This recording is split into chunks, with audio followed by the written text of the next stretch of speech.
नाथ मेरा त्रिकालदर्शी कैलाशी अविनाशी कह रहा है कि हे पार्वती,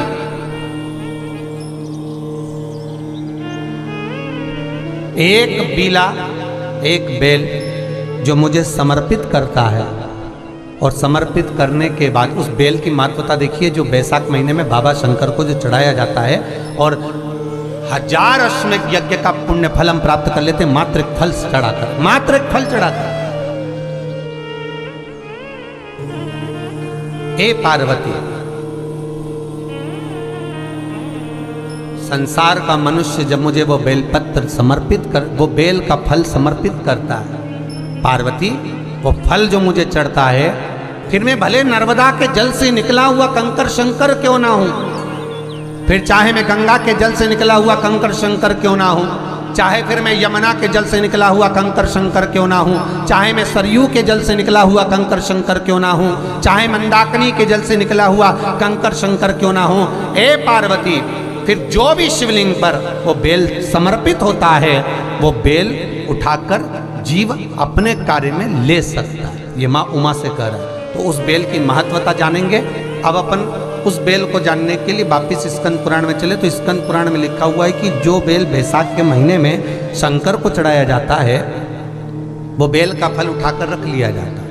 बैसाख के महीने में उस चढ़े हुए, बाकी के आपको बेल का फल खाना हो तो बात दूसरी, पर चढ़ा हुआ जो बेल का फल है वो पूरा बैसाख नहीं खाना। बैसाख के बाद में अगला जो महीना आए, उस महीने के अंदर उस फल के अंदर का गुर्दा निकालकर उसको सुखा लीजिए, और सुखाकर जिस व्यक्ति को पथरी की बीमारी हो और जिस व्यक्ति को पेट में बहुत भोजन पचता ही नहीं है, पूरा शरीर पाचन क्रिया बेकार हो गई, उस व्यक्ति को केवल 7 दिन तक शंकर पर चढ़ा हुआ वो बेलपत्र प्रदान कर दीजिए। पथरी भी बाहर और पाचन क्रिया भी ठीक, जिंदगी भर तकलीफ नहीं। उस बैसाख में उस फल की इतनी महत्वता बाबा भोलेनाथ स्कंद पुराण, लिंग पुराण, नर्मदा पुराण, पद्म पुराण के अंतर्गत, शिव महापुराण के अंतर्गत वर्णन कर, उसकी महत्वता है। वो बेल का फल साधारण नहीं हो सकता कि बैसाख महीने में पवित्र वृक्ष के जड़ में 1 लोटा जल समर्पित कर देने पर और वहां की जो रज है उसको मस्तक पर चढ़ा लेने पर 84 लाख योनियों से मुक्ति मिल जाती है। 84 लाख योनियों से। महाराज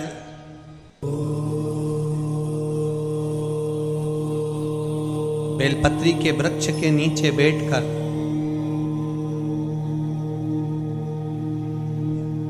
हाथ में एक बेलपत्र का पत्ता रखकर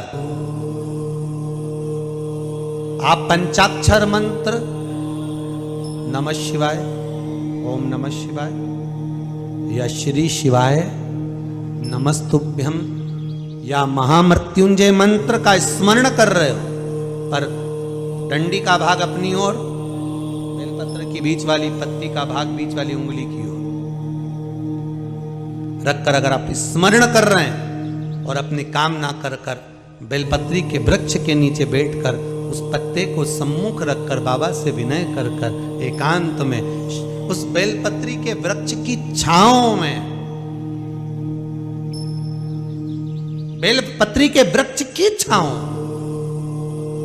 आप कामना कर कर उस पत्ते को शंकर भगवान के ऊपर समर्पित कर रहे हैं, तो ये जान कर रखें कि पार्वती और शिव का मिलन करवा रहे हैं और अपनी मनवांछित फल कामना पूर्ण करवा रहे हैं। क्योंकि शिव और पार्वती का जब मिलन होता है, शंकर पार्वती जब एक दूसरे के सम्मुख में होते हैं, शिव और पार्वती जब एक दूसरे के सामने अपने बच्चों के कारण एक दूसरे के सम्मुख में आते हैं, तो उनके चेहरे पर प्रसन्नता का भाव आ जाता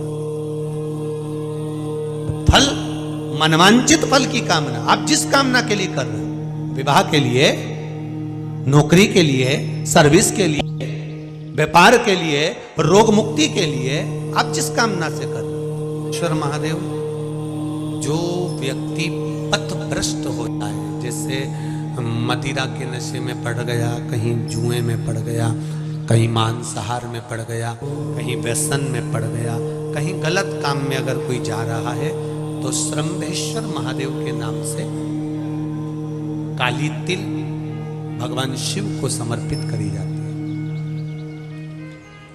महाराज काली तिल को वापस उठा कर ले आते हैं। उसी काली तिल को जो मदिरा का नशा करने वाला होता है या जो गलत व्यसन में डूबा हुआ होता है, उसको वो सुबह के समय अगर नहीं खाता तो भोजन के साथ उसको दिया है। शरम्भेश्वर महादेव। एक बेलपत्री का भी बहुत अच्छा प्रयोग है शरम्भेश्वर महादेव का। मदिरा पीने वालों के लिए, मांसाहार व्यसन में, जुए में, वेश्यावृत्ति में, पर नारी में, गलत जगह पर जो डूबे रहते हैं उनके पहले की कथा में उसका वर्णन किया है बेलपत्री। शरम्भेश्वर महादेव, एक बार सब बोलेंगे। कौन से महादेव? शरम्भेश्वर महादेव। फिर जम के बोल लो एक बार, शरम्भेश्वर महादेव। जब हमारे घर में क्रोध बढ़ता है या कोई गलत कार्य में जाने लगता है तो शरम्भेश्वर महादेव का हमें शरणागति लेना चाहिए। शरम्भेश्वर महादेव का पूजन करना चालू कर देना चाहिए। केवल वो नीला जो गुलाबी पुष्प है मंदार का, उसको कहीं से लाकर शिवालय में अशोक सुंदरी वाली जगह पर स्पर्श कर कर शिवलिंग पर आप चढ़ा दीजिए। आपकी विषम परिस्थिति कैसी भी होगी वो रास्ता बनाकर। श्री शिवाय नमस्तुभ्यं।